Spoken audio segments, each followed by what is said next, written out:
Hey everyone, it's Katie from Just Playing Around. For this week's tutorial, I'm going to show you how I make this cute little strawberry milkshake charm. To make the shake, you need two colours. I'm using Fimo Rose and Fimo Raspberry. First, roll out a larger ball of the light pink. Then roll out a smaller ball of the dark pink, long and thin. Then cut it in half and stick the two pieces to the outside of the light pink clay. Then twist them together, cut it in half, roll it out a little bit more, and then twist them together some more. Twist the clay a little bit as you go as well, and then start to roll it into a ball. Now choose your favourite and best looking sides of the marbling to show for the shake, and start to form it into a teardrop shape. So it's bigger on one end and smaller at the other. Now use your work surface to flatten out the top and the bottom of the shake, flattening the top part, which is the smaller side, more. Now make the holes for the eyes using a dotting tool. Now to make the rim of the cup. I'm using Fimo Translucent for this part. Roll a small amount into a ball and then roll it out long. Cut one of the ends diagonal and then place the shake small end down. Wrap the clay around and use a silicone tip tool to help you press it around gently. Cut the clay diagonally again and join the two ends together. Now use a needle tool to blend those joins together.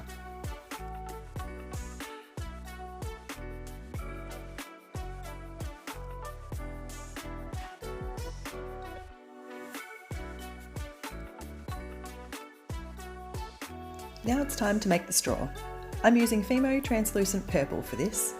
Roll it out long and cut two pieces about 1 centimetre in length. I always like to make an extra one just for backup in case something happens to the first one. Then use a dotting tool to make a small hole at one end of each of the straws. Then bake them at normal temperature for about 3 minutes and leave them aside to cool down. Now use a dotting tool to make a hole for the straw on top of the shake and to one side. Push the tool in diagonally as you do this and only about 1/2 centimetre down. Then make sure the straw fits. Next step is making the whipped cream. I won't lie, this part can be extremely tricky sometimes, especially when you're first starting out. But just keep practicing and it will get easier. Roll a small amount of white clay out and then use your work surface to start to shape it into a cone, making it pointed on top and flat on the bottom. And will sit on top of the shake like so. Now you'll need to make a dent in the white clay so that it sits around the straw when they're put together. Now add a little bit of bacon bond and stick it to the shake. And stick the straw in as well. Then use a silicone tip tool to go around and stick it all down and secure it on.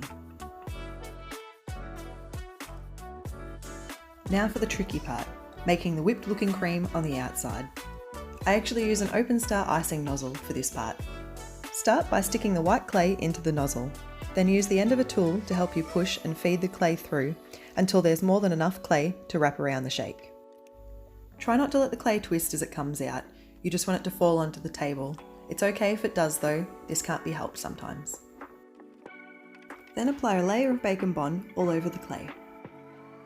Now carefully and evenly twist this piece of clay before sticking it on.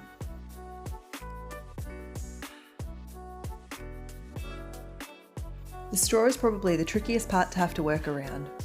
Wrap the first layer around starting from the straw and then cut it once you reach the other side of the straw. And then repeat this process one more time. You can also use a silicone tip tool to help you while you're trying to stick it around. And then that should just about do it to be able to just wrap it all the way to the top and twist and pinch the end off.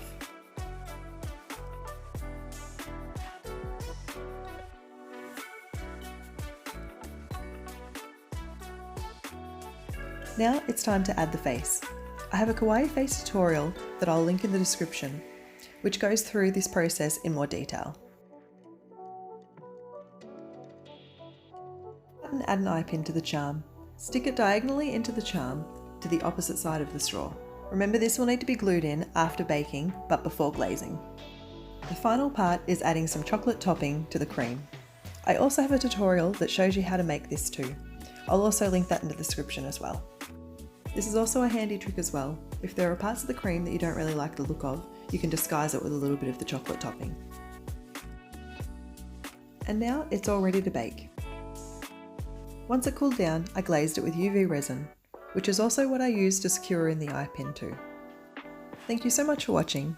Please feel free to ask me any polymer clay questions that you might have. I love helping and hearing from all of you. And please remember to give this video a thumbs up and subscribe to see more of my tutorials.